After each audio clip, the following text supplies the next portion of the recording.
Bien, 7 de la mañana con 42 minutos, estamos de vuelta con más de Primero es Noticia. Recordamos que estamos transmitiendo a través de nuestra cuenta en la red social Twitter, en X, y también en nuestra red social en Instagram, @noticiascanalí, y también a través de Clase 91.5 FM en el estado de Aragua y de Latina 102.1 FM en Guarenas, Guatire. Nos acompaña Mari Carmen Moreno, vocera del Movimiento Futuro. Buenos días, gracias por acompañarnos el día de hoy. Muy buen día, gracias por la invitación. Queremos saber qué está haciendo el Movimiento Futuro cuando ya quedan pocos días de proceso electoral y que ha sido precisamente un movimiento de los más nuevos que ha nacido en el marco de este proceso. Bueno, lo primero es decirte que el Movimiento Futuro, si bien tiene un papel importante y tendrá un papel importante en las próximas elecciones, para los cuales quedan 80 días a partir de hoy, exactamente 80 días, tiene una trayectoria mucho más allá del momento, es decir, como plataforma, como tarjeta, se está presentando ahorita, pero son más de 6 años de acumulación de trabajo con diferentes organizaciones sociales en todo el país, con diferentes vocaciones, con diferentes intenciones, banderas que se defienden, animalistas, mujeres, cuidadoras, parto humanizado, organizaciones religiosas, que en todo el territorio nacional pues hemos tenido diversos espacios para la acción. Pero bueno, efectivamente en este marco pues hemos decidido, a partir del debate con el que comenzamos el año, el debate de las 7 transformaciones, un debate que nos ha llevado a una revisión profunda de muchas prácticas, de muchos enfoques, a reconocer grandes logros en diversos aspectos, pero también a reconocer la necesidad de impulsar, de transformar, de reinventar muchas formas, muchos enfoques y muchas prácticas, pues hemos decidido trabajarlo como esta plataforma. Por ahora nos hemos concentrado en ese proceso de debate, fueron más de 64.000 asambleas, más de 2 millones de personas que hicieron aportes concretos.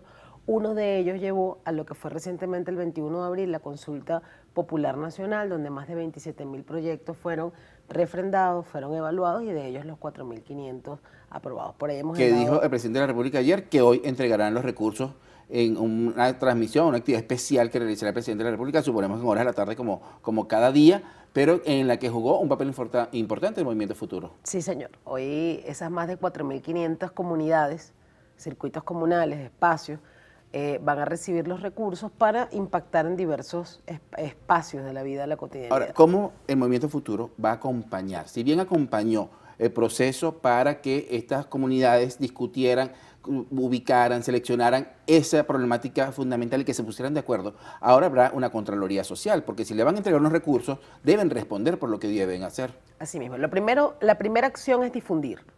Es decir, una buena parte de la población fue al proceso de selección, pero siempre es más el que no participa, porque extender el proceso de participación en los aspectos comunitarios es una necesidad de todos y todas. En todas nuestras comunidades está, digamos, el que está más involucrado en la vida comunitaria y de repente los que expectan, ¿no?, desde la distancia. Entonces la primera acción es difundir, o sea, que todas las comunidades que forman parte de este punto y círculo sepan que ahí hay un proyecto que se va a ejecutar. Lo segundo tiene que ver con organizar la ejecución, contribuir a organizar la ejecución. Los proyectos que se ejecutan con las comunidades rinden más, entre otras cosas, porque es por autogestión. Es decir, se utiliza la fuerza de trabajo en la misma comunidad, si tiene que ver con albañiles de ese espacio. Entonces, organizar eso es ya un hecho participativo. Y lo tercero es la Contraloría, indudablemente. Pero nos acaba de decir que quizás con la comunidad se puede trabajar el tema de los albañiles, de la mano de obra, pero ¿quién va a ser la mano calificada para poder dar continuidad a este proyecto? Y lo digo porque quizás no tienen los conocimientos de cómo hacer un buen trabajo de surco para sustituir tuberías de agua servidas, por ejemplo. Eso depende del proyecto y de las escalas del proyecto, ¿no? Estos suelen ser proyectos de bajo costo y alto impacto, ¿no? Reparaciones en espacios de la infraestructura social, por ejemplo, reparaciones de una casa de alimentación, reparaciones de una escuela, y eso, digamos que en la estructura de costos del proyecto tú contemplas el personal especializado, ¿no? Necesitas un ingeniero que diseñe, y por supuesto el que se ejecuta. Eso forma parte de todo el proceso organizativo y en eso hay una vasta experiencia. O sea, recordar que más de 12.000 consejos comunales en su momento ejecutaron, por ejemplo, transformación integral del hábitat, que implicó construcción, autoconstrucción de viviendas y no solo en pequeña escala. O sea, el Poder Popular construyó urbanismo completos de escalas de 20, 30, Pero 40, precisamente 100. por eso le cuento, o por eso le pregunto, que esos urbanismos no todos fueron excelentes experiencias, algunos no tenían la mano de obra calificada y quizás sería importante, por ejemplo, nombrar a una autoridad del Ministerio de Vivienda que haga acompañamiento a esta cambio. así mismo. O sea, pero son brigadas que contemplan lo especializado, que contemplan la mano de obra de la comunidad y la participación. La Contraloría tiene que ver con eso también. La Contraloría no es solo, digamos, control posterior, es el acompañamiento en todo el proceso del proyecto y que el proyecto en sí mismo genere un saldo organizativo. Es decir, habrán acciones que son muy puntuales, pero si después de la acción no queda un saldo, no queda un interés con la escuela que se reparó, o no queda más vínculo con el espacio de salud en el que se intervino, o la plaza, el espacio común, los servicios, que es uno de los elementos en los que más digamos, hay proyectos porque tiene que ver con las acciones más afectadas, ¿no? En los últimos años de nuestra vida cotidiana. Entonces, ese ha sido uno de los grandes procesos, el proceso de la consulta popular. Lo seguiremos acompañando de la mano de todas las acciones del voluntariado, que es a lo que vamos también en esta etapa. Precisamente quería preguntarle por el voluntariado, porque muchas personas cuando te entregan un dinero que viene del Estado, ¿cómo lo maneja? Y más cuando estamos viendo momentos como lo que estamos viendo en la actualidad, de corrupción, de malversación de fondos, de que lamentablemente estas personas manejaban dinero del Estado y hoy se han descubierto miles de cosas. Pero le pasó a una persona que tenía muy alto cargo en el gobierno, pero le puede pasar al del Consejo Comunal que está recibiendo en este momento dinero por parte del Ejecutivo. La corrupción es un hecho de los retos más duros que tenemos como sociedad y como país. Sobre todo porque implica combatirlo a nivel cultural, por supuesto a nivel del control fiscal, a nivel del control y de la vigilancia. Siempre donde hay actos de corrupción normalmente suelen haber omisiones, suelen haber, digamos, aspectos con los que se suele convivir y que, bueno, forman parte de las grandes transformaciones y de las cosas que más rechaza la población. En el debate que acabamos de dar con las 7 transformaciones, una de las cosas que digamos, más se cuestiona tiene que ver con el hecho de la corrupción en todas las escalas. O sea, desde la pequeña escala tiene que ver con el mal uso del poder también. O sea, tú puedes tener una persona en una comunidad que por desconocimiento, por las razones que sea, con el poder que tiene, no la pone al servicio de la construcción, sino que lo puede poner al servicio del detrimento de la construcción. Eso puede aparecer en una pequeña comunidad, pero puede aparecer también en cualquier aspecto. Así que indudablemente este es uno de los aspectos más importantes y que como sociedad enfrentar. O sea, que ¿Y cómo combatirlo? Yo creo que la vigilancia es una, o sea, ese proceso de vigilancia entre todas y todos es fundamental. Los controles, un sistema de control, un sistema de vigilancia que implique observarnos, vernos, pero también todo el proceso de control en todos los aspectos que se hagan de la vida, y este es uno de ellos. La experiencia de ejecución de recursos con el Poder Popular, te decía, rinden entre otras cosas porque ese proceso de vigilancia es más cercano. O sea, es decir, tú sabes cuánto dinero entra, tú sabes qué quieres impactar, se acompaña la compra. Ese proceso de acompañamiento es mucho más robusto y eso dificulta cualquier otro proceso de pérdida. Sin embargo, si no hay todo ese proceso, pues puede también ocurrir. Nosotros tenemos plena confianza de que este proceso va a ser exitoso y, como te decía, es una de las principales acciones del Movimiento Futuro, no es la única. O sea, es decir, hay otras acciones que no dependen de los recursos del Estado, que es lo más masivo que va a hacer y que se compromete el Movimiento Futuro.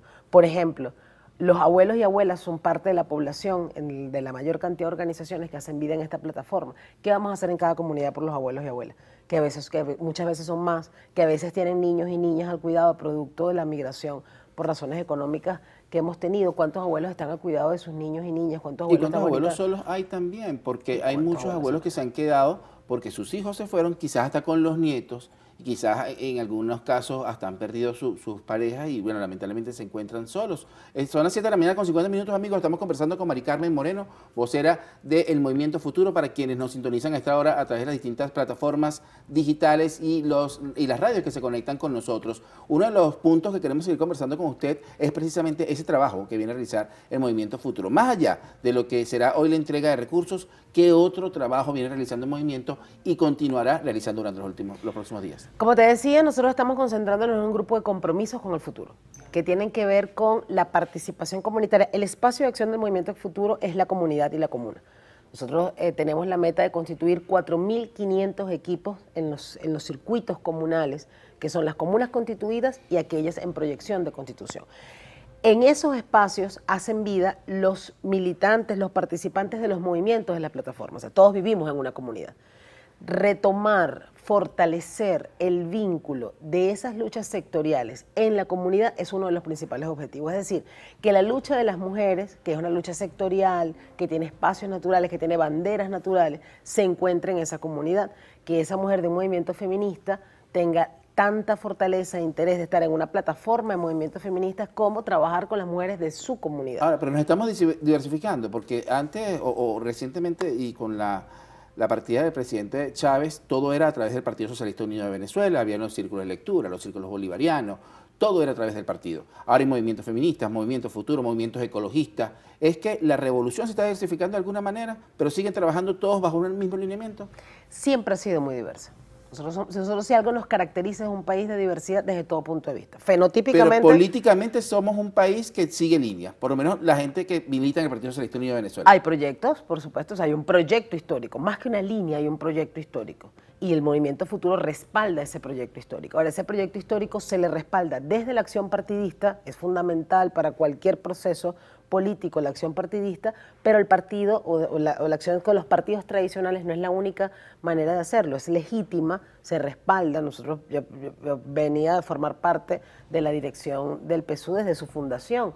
O sea, es decir, se reconoce eso como espacio. Ahora, en el mapa de intereses para respaldar el proyecto, no solo está la lucha del partidismo. Hay personas que históricamente tienen intereses con banderas particulares, por eso te decía, esto es un proceso de acumulación de años. ¿Qué se reconoce ahorita? La necesidad de vernos como plataforma y sobre todo de fortalecer el trabajo territorial. Es decir, que todas estas banderas encontremos en las comunidades y en las comunas el espacio fundamental de acción para seguir tejiendo la construcción de este país desde cada una de las acciones, desde el cuidado de los abuelos, desde el cuidado de los niños, desde las luchas ecologistas, desde las luchas por la formación, desde las luchas por transformar algunos elementos de la convivencia y la ciudadanía.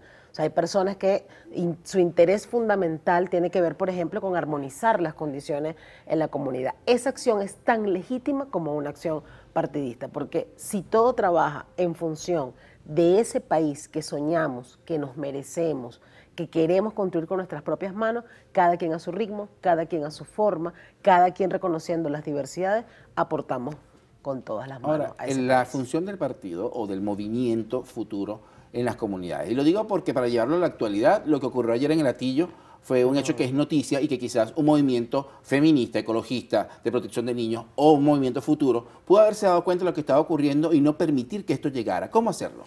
Mira, por eso retomo el interés tanto de la vida en comunidad, porque efectivamente en casos como ese, que es muy lamentable porque uno piensa, hay niños. Claro.